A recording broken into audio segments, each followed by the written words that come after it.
Life sometimes creates its greatest stars from its darkest streets. Oprah never forgot that day because Al Pacino, for the first time in his 50-year career, spoke about that 2-year-old boy on that cold night in the Bronx when his father left him forever. In the warmth of her studio, surrounded by golden light and infinite possibility, Oprah watched as one of cinema's most powerful voices trembled. Al Pacino sat across from her, his weathered hands clasped together like a prayer, shoulders slightly hunched as if protecting something fragile within. For the first time in decades, the man who had commanded screens and stages with thunderous presence was just a vulnerable human being, stripped of all the armor that fame provides.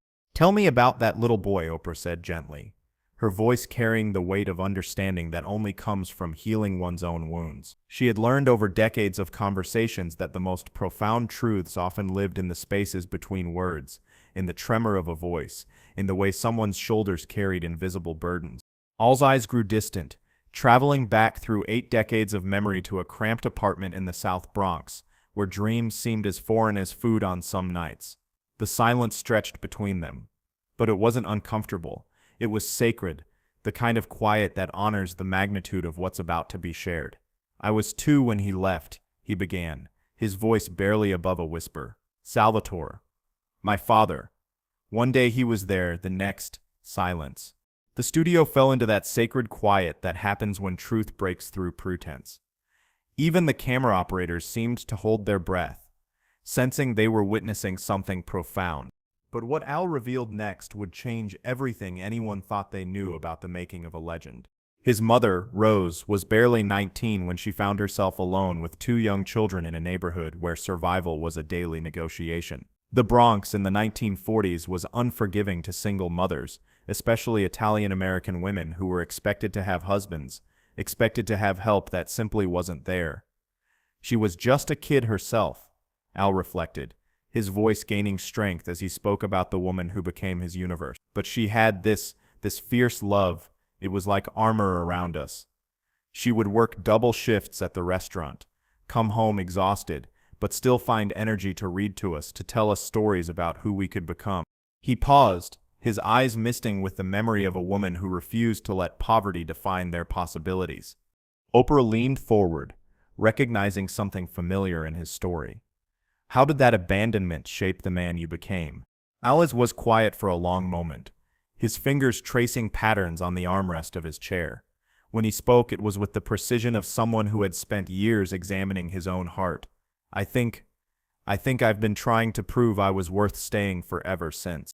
The admission hung in the air like morning mist, beautiful and fragile. What happened next would reveal the real source of Al Pacino's legendary intensity. Growing up fatherless in the Bronx wasn't just about missing a parent. It was about navigating a world where masculinity was defined by toughness, where showing vulnerability could be dangerous, where a boy learned early that the only person he could truly depend on was himself. The streets had their own brutal education system, and Al was an eager if reluctant student. "I started acting out," Al continued, a slight smile playing at the corners of his mouth, tinged with the wisdom that comes from surviving your own recklessness.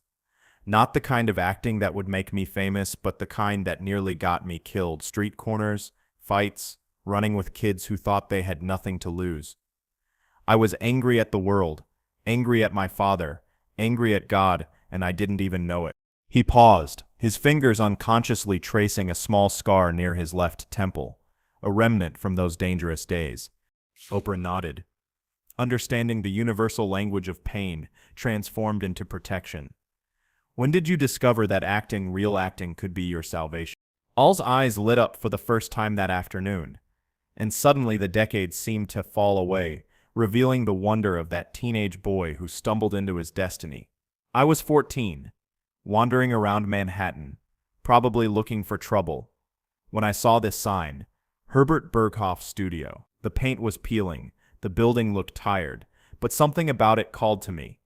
I had no idea what it meant, but something pulled me in, maybe desperation, maybe divine intervention." He leaned forward, his hands animated now as he relived the moment that changed everything. "There was this class happening, and I just watched through a crack in the door. There was this woman, middle-aged, Ordinary looking, but when she started this monologue, she transformed completely. She became someone else. Someone with a different pain, a different story, and I realized I was watching magic happen. He paused, lost in the memory of that transformative moment. For the first time in my life, I saw people being vulnerable on purpose, taking all that pain, that confusion, that anger, and making it into something beautiful, something useful. But the real revelation was still coming. I realized that every character I was drawn to, every role that spoke to me, they were all fatherless. All's voice caught slightly, and he looked down at his hands as if seeing them for the first time. Michael Corleone, desperately trying to honor a father he could never quite understand, carrying the weight of family legacy on shoulders that were never quite broad enough.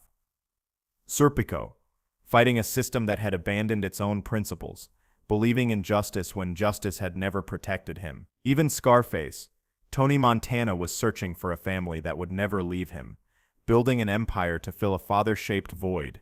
Oprah's eyes glistened with recognition, understanding flooding her features. You were working through your own abandonment in every role. Every single one, Alta confirmed, his voice growing stronger with the revelation. I thought I was just being an actor, choosing parts that challenged me artistically, but I was really being a therapist for that 2-year-old boy who never understood why his father walked away. Every performance was an attempt to make sense of the senseless. The conversation took an unexpected turn when Oprah asked about his own journey as a father. Al straightened in his chair, and suddenly the weight of decades seemed to settle on his shoulders. I have 4 children now, he said slowly, each name carrying the weight of profound love. Julie, Anton, Olivia, and Roman. And I swear to you, Oprah, not a day goes by that I don't think about the cycle. Every bedtime story, every school pickup, every moment of discipline or comfort, I'm conscious of writing a different story than the one I lived. His hands moved as he spoke, painting invisible pictures of memories both painful and beautiful. The cycle of abandonment, of leaving. My father left his father when he was young too, and his father before him. It's like this inherited wound that gets passed down through generations of men who don't know how to stay. His voice grew stronger, more determined, but I decided it would end with me. What Al shared next would bring both him and Oprah to tears. When my daughter Julie was born, she was my first. I held her in the hospital and everything changed. She was so small, so perfect, so completely dependent on me for everything. And in that moment, holding this tiny person who shared my DNA, I felt the full weight of what my father had walked away from. His voice cracked with the memory. I made her a promise that night. I said, I don't know what kind of father I'll be, but I know what kind I won't be. I will never leave you wondering if you were worth staying for. I will never make you search for your value in the eyes of strangers, because you couldn't find it in mine.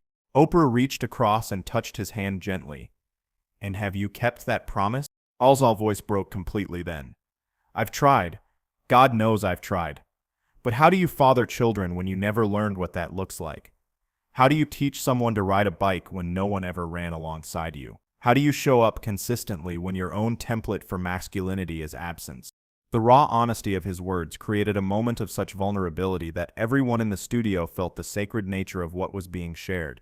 I've made mistakes, Al continued, tears flowing freely now. There were times when work took me away too much, when I was so focused on providing for them financially that I forgot they needed me emotionally. Times when I was so afraid of becoming my father that I almost became him anyway. But then something beautiful happened. But then they saved me, Al said, his voice filled with wonder, as if he still couldn't quite believe the grace he'd been given. My children, they taught me that love isn't about perfection. It's about presence. It's about showing up again and again, even when you're scared, even when you don't know what you're doing, even when every instinct tells you to run because that's what you learned love looked like. He leaned forward, animated now by the memory of transformation. They taught me that fatherhood isn't something you inherit. It's something you choose every single day. It's not about knowing all the answers. It's about being willing to figure them out together. Oprah smiled through her own tears. Tell me about one of those moments. Al leaned back, and for the first time that day, his posture relaxed completely. Anton, My son, he was about 8. He had this school play, and he was so nervous. I mean, shaking nervous. And I'm watching him, and I see myself at that age, that same fear, that same need for approval. He paused, gathering the memory like a precious gift. So I took him aside, and I told him something I wish someone had told me when I was 8. I said, Anton, you don't have to be perfect. You don't have to prove anything to anyone. Just go out there and tell your story. That's all acting ever is, telling your story with truth. And what happened? Oprah asked, though she could already see the joy in Al's eyes. He was magnificent, not because he was perfect, but because he was real. And watching him up there, being brave enough to be vulnerable in front of all those people, I realized he was teaching me what I'd been searching for my whole life. Which was? That you don't have to be abandoned by your father to know how to be one. You just have to choose. Every day to stay. The revelation seemed to transform Al before their eyes. The weight he'd been carrying for 8 decades appeared to lift, replaced by something lighter, something like peace. Oprah, recognizing the profound shift happening in real time, asked the question that would bring their conversation full circle. If you could sit with that 2-year-old boy in the Bronx today, what would you tell him? Al closed his eyes for a moment, and when he opened them, they were clear and bright. I would tell him that his father's leaving had nothing to do with his worth, that sometimes people leave, not because the ones they're leaving aren't valuable, but because they don't know their own value. He paused, his voice growing stronger with each word.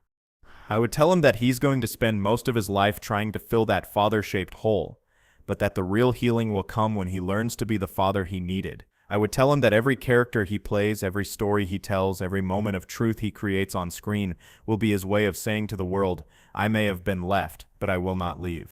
And I would tell him, Al continued, his voice now full of the power that had commanded audiences for 5 decades, that he will become the father he never had, not in spite of his abandonment, but because of it, that his wound will become his wisdom, his pain will become his purpose, and his story will help other children understand that being left doesn't mean being forgotten.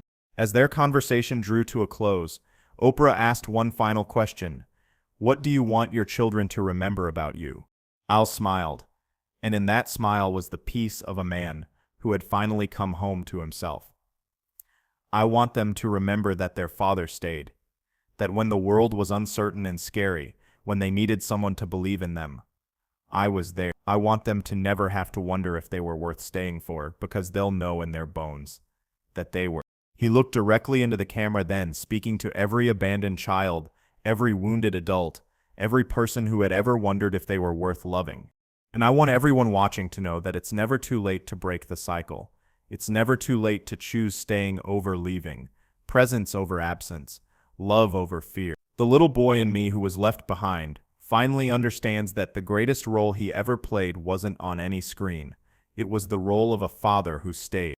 In that moment, surrounded by the warm light of Oprah's studio, Al Pacino transformed from a legendary actor into something even more powerful, a healed human being. And everyone who witnessed it understood that sometimes the greatest performances happen not when we're pretending to be someone else, but when we finally have the courage to be ourselves. The conversation ended, but its impact would ripple outward for years to come.